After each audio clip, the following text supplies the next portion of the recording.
The Ultimatum episode 7. We've had the changeovers. Everybody is back with their original soon-to-be husbands, I guess. Zaina found out about the kiss at this meetup. I didn't actually realize, oh yeah, she doesn't know that they've been kissing and shit. Nick has a big mouth and he let it out at the meetup. That's how Zaina found out in front of everybody, and she was kind of like, this was a test, you know? I know we said we were 100% open, but I didn't actually think you would be out here kissing people. That obviously upset Zaina. JR did the whole spiel about Sandy in front of Zaina, which I thought was another moment of JR just not knowing when to stop talking. To me, he's not great at it, but Nick is great at putting on the poor me, I'm the victim persona. Everybody in the room is talking about he's such a man for being able to stay by himself. He's such a great man for apologizing to JR straight away. And it's like, he's a psychopath. Y'all are sitting there talking about he's so great and good for him, he's a great man. What are y'all talking about? An apology doesn't just put, yep, it's good, forgotten about, erased it from my memory, didn't happen, you're just perfect.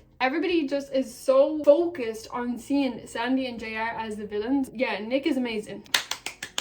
Congratulations, Nick, you stayed by yourself for 3 weeks. Give me a fucking break. Why does Nick have a black eye though? I want to know why he has a black eye. Did he give himself a black eye from his breakdowns? Like what happened? Why does he have a black eye? As soon as he got back to the apartment though, he started with a love bomb and then, oh baby, baby, baby, I love you so much. I can't deal with it. Can't actually wait until after the proposals because I can't deal with this love bombing shit. I can already get the vibe that Caleb doesn't really feel safe or comfortable speaking his true emotions with Mariah. It almost seems like she just wants to keep talking about the relationship without actually being in the relationship, you know what I mean? Instead of actually just being present in the moment and being with each other, she wants to consistently talk about what's happening in the relationship instead of just living in it. Like, you don't have to be deep 24/7 and just Inspector Gadget what's going on in the relationship, because then you're never actually in the relationship, you're just thinking about how is the relationship. Now JR is lying to Zaina's face and I don't know why. Him and Sandy have that in common. They just look at Zaina and lie to her face for no reason. He told her that they kissed twice, even though all they were doing were kissing. They were kissing goodnight, they were cuddling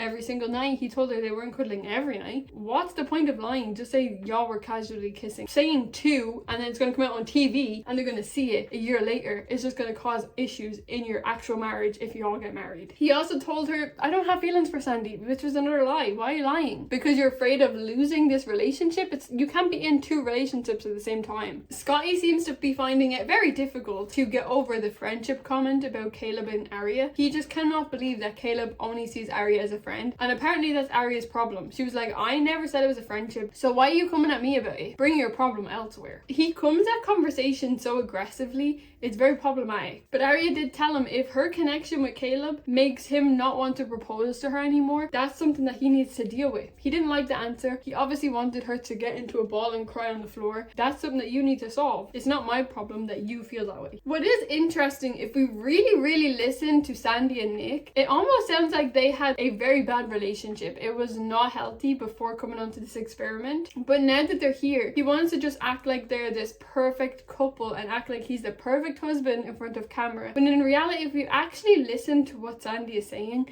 it sounds like he barely even had time for her on the real world. Did they live together? I don't know. But he couldn't even sit with her, eat with her, watch TV with her. He did not have any time for her. Why would Sandy just come in here and be all over him when he wasn't treating her fairly before this? I also noticed he is very focused on getting back to intimacy. Straight away he wants to be intimate with her. We seen a scene though where she was in bed crying, and she is definitely in bed crying because she misses JR. But she can't tell her husband that, and he's all up rubbing her face and wiping her tears and how much he loves her and she's so beautiful. Let her cry. Like, imagine crying in bed in private. You're having a moment. This man is coming up touching your face and lying all over you. Give her space. Just actually give her space. Even if she's just crying because she misses her dog, let her cry in peace. Caleb and Mariah are just not meant to be, and I hate to be the one to say it, but it is so awkward watching them together. Then they all met up for drinks. Not really much happened. It turns out Nick actually got the exact same tattoo that JR had on his arms. When JR does this, it's like here, he got it here. The exact same tattoo. He did it as a mistake. That's such a coincidence.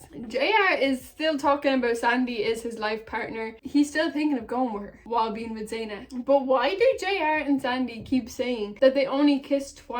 I don't understand why they keep saying that. But Zaina told Nick she got her payback. Nick didn't know it was 2 kisses, so Psycho Nick is back and he's having a mental breakdown again. He needs help. I don't know why they're lying about these 2 kisses. this is, because it's gonna come out. I needed to see everyone's reactions when they watched this for the first time. Could you just imagine the shit that they're uncovering for the first time? I will see you guys in episode 8.